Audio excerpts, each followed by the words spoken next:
कालिंदी के साथ विवाह हुआ और मित्रविंदा के साथ विवाह हुआ, नागनजीति के साथ विवाह हुआ, सत्या के साथ विवाह हुआ, भद्रा के साथ विवाह हुआ, लक्ष्मणा के साथ विवाह हुआ। ये 8 पटरानियां हैं श्री कृष्ण की। भौमासुर दैत्य ने अदिति के कुंडल और इंद्र का छत्र हरण कर लिया। भगवान श्री कृष्ण ने गरुड़ पर बैठ करके सत्यभामा को साथ में ले गए और भौमासुर दैत्य का उद्धार किया। सत्यभामा को क्यों ले गए? क्योंकि ये भौमासुर भगवान का ही पुत्र था। जब 12 भगवान पृथ्वी को ला रहे थे, पृथ्वी का स्पर्श हुआ तो भगवान का बेटा, भगवान का पुत्र राक्षस क्यों हो गया? क्योंकि उस समय पृथ्वी असुरों का चिंतन कर रही थी, इसलिए असुर हो गया। इसका तात्पर्य उस अवस्था में माताएं बहनें असुरों का चिंतन न करें, ऐसे भयावने डरावने सीरियल ना देखे, रामायण का पाठ करे, भागवत सुने, मंदिर में जाए, भगवान का पूजन करे, ध्यान करे, तो उससे बच्चे के अंदर अच्छे संस्कार आए।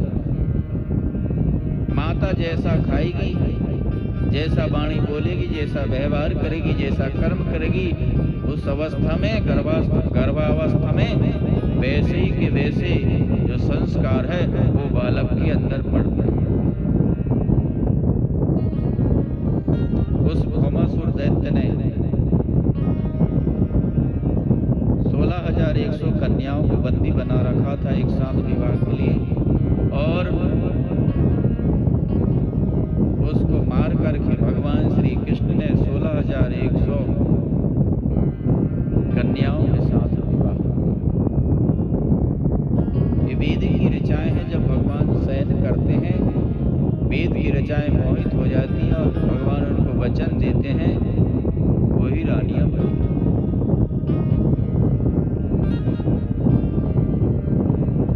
1,00,000 मंत्र हैं चारों वेदों, ऋग्वेद, यजुर्वेद, अथर्ववेद, सामवेद, चारों वेदों में 1,00,000 मंत्र हैं। 80,000 मंत्र कर्म कांड के और 4,000 मंत्र ज्ञान कांड के। 16,000 मंत्र जो है वो उपासना कांड के। उपासना कांड की जो वेद ऋचाएं हैं वही भगवान के 16,000 विवाह वही रानियां हैं। अष्टधा प्रकृति 8 पटरानियां हैं, और जो उपनिषद है मुख्य वे 100। इस तरह से 16,108 विवाह का यह आध्यात्मिक स्वरूप होता है भगवान श्री कृष्ण का।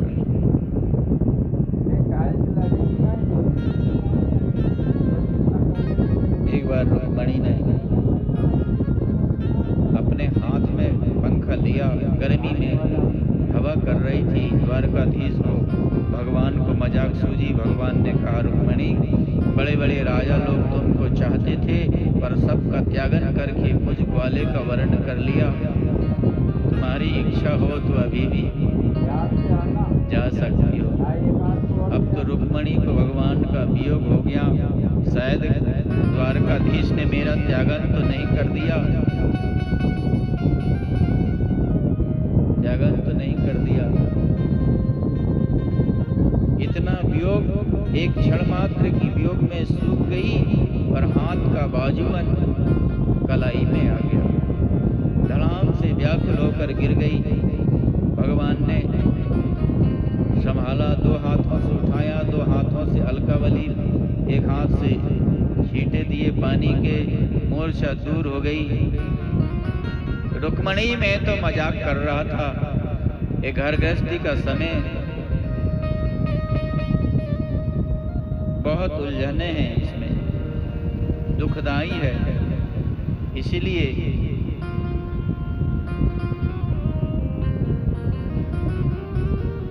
प्रभु, मैं आपके योग्य कहाँ हूँ, पर आपने कृपा करके मुझे अपनाया, कृपा करके मुझे अपना लिया है।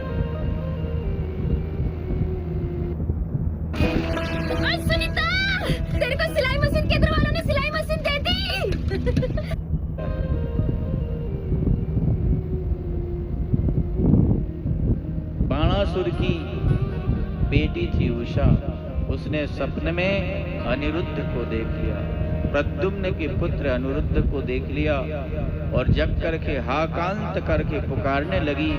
उसकी सखी थी चित्रलेखा, उसने कहा भी तेरा पाणी ग्रहण संस्कार नहीं हुआ है, किसको कांत करके पुकार रही है।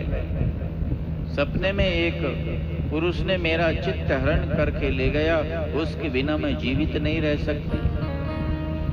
चित्रलेखा ने देवताओं का चित्र बनाया, सभी का चित्र बनाया, श्री कृष्ण प्रद्युम्न का बनाया, लज्जित हो गई, और अनिरुद्ध का बनाया तो बोले यही है, ये तो भगवान के पुत्र हैं, प्रपौत्र। और चित्रलेखा गई, सोती हुई अनिरुद्ध को ले आई, अपनी सखी उषा को दिया, उषा अनिरुद्ध का मिलन हुआ। बाणासुर को पता चला कन्या का कन्यात्व नष्ट हो गया और उसने अनिरुद्ध को जेल में डाल दिया। उषा रोने लगी। नारद जी द्वारका में आए, भगवान से कहा तुमको पता है बाणासुर ने अनिरुद्ध को बंदी बना रखा, 4 महीना हो गए। युद्ध की तैयारी कर दी। भगवान श्री कृष्ण बलराम युद्ध करने के लिए आए। शोणितपुर जहां बाणासुर की नगरी थी, बाणासुर की ओर से भगवान श्री शिव जी युद्ध करने के लिए आए। क्यों? बाणासुर ने हजारों हाथों से तांडव नृत्य के समय वाद्य बजाया, शिव प्रसन्न हो गए, वरदान मांगने के लिए कहा। बाणासुर ने कहा कि मेरे पुर के रक्षक बन जाओ, यही वरदान दीजिए। शिव बाणासुर की पुर के रक्षक बन गए। श्री कृष्ण के साथ शिव जी का युद्ध हुआ। माहेश्वर ज्वर, शिव जी ने माहेश्वर ज्वर छोड़ दिया और श्री कृष्ण ने नारायण ज्वर छोड़ा। दोनों ज्वर युद्ध करने लगे। हमारे शरीर में 2 प्रकार के ज्वर आते हैं, ठंड देकर ज्वर आता है और गर्म देकर। तो गर्म ज्वर माहेश्वर ज्वर ये गर्म, नारायण ज्वर ये शीतल ज्वर। भगवान ने कहा हमारे तुम्हारे संवाद को जो स्मरण करेगा अथवा तुम्हारे द्वारा जो स्तुति की है उन मंत्रों को याद करेगा तो ज्वर उतर जाएगा। आज भी किसी को ज्वर हो, इन 3 मंत्रों को पढ़ करके पानी दे दे पीने के लिए, ज्वर उतर जाता है। नमामि त्वानंत शक्तिं परेशम सर्वात्मानं केवलं ज्ञप्ति मात्रम विश्वोत्पत्ति स्थान संरोधयितुं यत् ब्रह्म ब्रह्मलिंगम प्रशांतम। इन मंत्रों को पढ़कर के कोई ज्वर वाले व्यक्ति को जल पिला दे तो मंत्र की शक्ति से ज्वर उतर जाता है। एक दिन भगवान के बालक गए उपवन में घूमने के लिए। उन्होंने एक कुएं में गिरगिट को देखा, निकालना चाहा, वह गिरगिट नहीं निकला। भगवान को बताया, भगवान आए, अपने चरण का स्पर्श करा दिया, वह गिरगिट की योनि से मुक्त हो गया। भगवान ने पूछा कि तुम कौन, ये गिरगिट योनि तुमको कैसे प्राप्त हुई है? उसने बताया मैं नृग राजा था, दानियों की लिस्ट में मेरा भी नाम आपने देखा होगा। प्रभु मैंने इतनी गायों का दान किया कि तारागणों से ज्यादा, बरसात की धाराओं से ज्यादा, पृथ्वी कण से ज्यादा गायों का दान। अब आप विचार करिए तो वो खड़ी कहाँ होंगी? फिर क्या ये झूठ लिखा है? बोले झूठ नहीं लिखा। फिर इसका वर्णन करने का तात्पर्य क्या है? इसका तात्पर्य यही है कि दान के विधान होते हैं, दान की विधि होती है। अधिकारी को दान देना चाहिए, शुभ मुहूर्त में दान देना चाहिए और शुभ स्थान में दान देना चाहिए। शुभ मुहूर्त में, शुभ स्थान में और और अधिकारी को दिया हुआ दान कई गुना फलित। इन्होंने ऐसे ही दान किया, एक गाय दान किया तो हजारों गायों का पुण्य इन्हें प्राप्त हो गया। इस कथा का यही मतलब है। एक ब्राह्मण की गाय मेरे गायों में मिल गई, अनजान में मैंने दूसरे ब्राह्मण को अपनी गायों के सहित उस ब्राह्मण की गाय को भी दान कर दिया। जब वह ले जाने लगा, जिसकी गाय थी वह आया, राजन ये तो मेरी गाय है। जिसको मैंने दान किया था उसने कहा ये तो मेरी गाय है। मैं धर्म संकट में पड़ गया, मैंने दोनों से प्रार्थना किया 1 लाख गाय ले लो इस गाय के बदले। दोनों ने अस्वीकार कर दिया, वो रुष्ट होकर चले गए। समय आने पर मेरा शरीर छूटा, मैं यमराज के पास गया। धर्मराज ने पूछा कि राजन तुम्हारे पुण्यों की कोई गणना नहीं है, तुम पहले पाप भोगोगे या पुण्य भोगोगे? बोले पाप थोड़ा है तो पहले पाप भोग लेता। और मैंने देखा एक गिरगिट योनि प्राप्त हो गई, आपकी कृपा से मैं पाप मुक्त हो गया।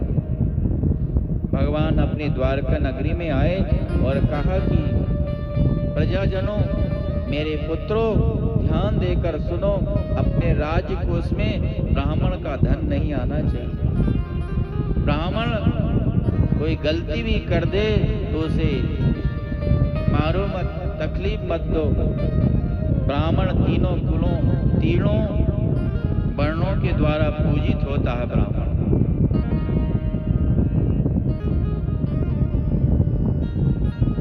गोस्वामी तुलसीदास जी ने कहा,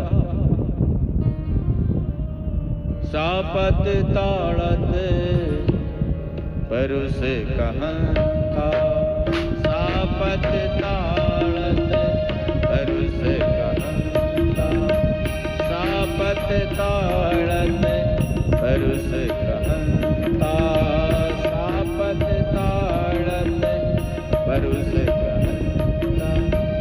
विप्र पूजयस गावहि संता, विप्र पूजयस गावहि संता, पूजिए विप्रशील गुणहीना, पूजिए विप्रशील गुणहीना, शूद्र न गुण गण गान हीना, शूद्र न गुण गण ज्ञान हीना।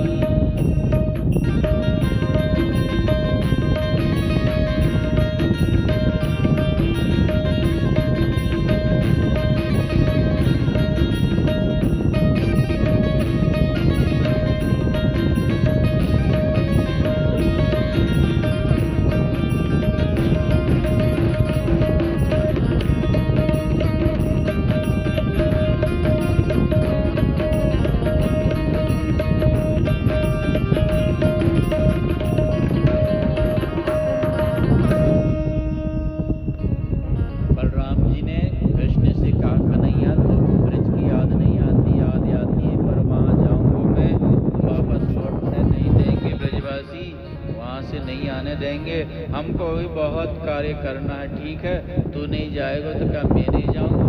बलराम जी ब्रज में आए और कई महीना रह गए श्री कृष्ण की चर्चा करते करते। एक दिन क्रीड़ा करने के लिए उन्होंने यमुना को बुलाया। यमुना संकोच के मारे नहीं आई। क्यों? कि यमुना श्री कृष्ण की पटरानी है, वो बलराम जी उनके जेठ लगे। क्रोधित हो गए बलराम जी और उन्होंने हल से यमुना जी को खींच प्रार्थना करने लगी, यमुना आप अनंत शक्ति संपन्न हैं, मुझे क्षमा कर दो। आज भी आप ब्रज जाएंगे, शेरगढ़ के पास ऐंचा दाऊ जी का मंदिर है, वहां जमुना जी खिंची हुई है। आज भी अनंत बल पराक्रम दिखता है श्री बलराम जी महाराज का। इसी समय बीच में पौंड्रक राजा ने एक सेवक भेजा। सेवक आया और द्वारका में आकर कहा कि सच्चा वासुदेव मैं हूं, तुम तो मिथ्या वासुदेव। भगवान श्री कृष्ण ने सेवक से कहा कि मैं आ रहा हूं, असली और नकली की पहचान हो जाएगी।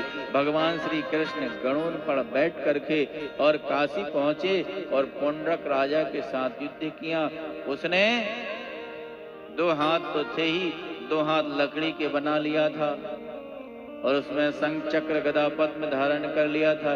एक गरुड़, चाबीदार गरुड़, लकड़ी का चाबी भर देता था, वह उड़ जाता था। भगवान जैसा बन। भगवान ने जैसे ही देखा हंसने लगे कि कैसे कैसे जीव होते हैं। चक्र निकाला और भगवान ने पुंडरक राजा का सर काट दिया, जिसको मिथ्या वासुदेव कहते हैं। और निरंतर भगवान का चिंतन कर रहा था वह कि ऐसा स्वरूप है, ऐसे उड़ते हैं, ऐसे बोलते हैं। भगवान को ही प्राप्त किया। उसका मित्र काशी राजा आया, भगवान ने उसका भी वध कर दिया। काशीराज का बेटा था, उसने शिव जी की तपस्या की और शिव जी प्रकट हुए और कहा कि ये अभिचार मंत्र का प्रयोग करना, अब ब्रह्म पर प्रयोग करोगे तो यह सफल होगा, अन्यथा तो प्रयोग करने वाले का ही विनाश कर देगा। उसने द्वारका नगरी को जलाने के लिए कृत्या राक्षसी को छोड़ा। चक्र सुदर्शन ने कृत्या राक्षसी को भस्म कर दिया। चक्र सुदर्शन गए और सारी की सारी काशी नगरी को जला करके भस्म कर दिया। भगवान शिव प्रसन्न हो गए। भगवान शिव की ही इच्छा से ऐसा हुआ। क्यों? काशी नगरी में राजा लोग अत्याचार करने लगे थे, पाप करने लगे थे, इसलिए उस राज्य को ही भस्म करवा दिया शिव ने। शिव को क्या चाहिए? शिव तो शमशान में निवास करने वाले, शमशान की मुर्दे की विभूति चढ़ाने वाले हैं। द्विविध वानर का उद्धार किया भगवान श्री कृष्ण ने। और लक्ष्मणा का स्वयंवर हो रहा था। दुर्योधन की पुत्री सांब ने, जामवती का पुत्र सांब था, उसने लक्ष्मणा का हरण कर लिया। कौरवों ने सांब को बंदी बना लिया। बलराम जी गए और आज्ञा दिया कि सांब को छोड़ दो। बोले अच्छा, आज ये यादव लोग हमको ही आज्ञा दे रहे हैं। कर्ण, दुर्योधन आदि ने बलराम जी की आज्ञा की उपेक्षा कर दी। बलराम जी क्रोधित हुए और अपने हल से सारी हस्तिनापुर नगरी को गंगा जी में डुबाने लगे। सारे कौरव आए और बलराम जी की स्तुति की, क्षमा कर दो भगवान। और लक्ष्मणा को साथ में लाकर के सांब के साथ विवाह कर दिया और श्री बलराम जी आ गए। नारद जी ने विचार किया, आदमी एक ही पत्नी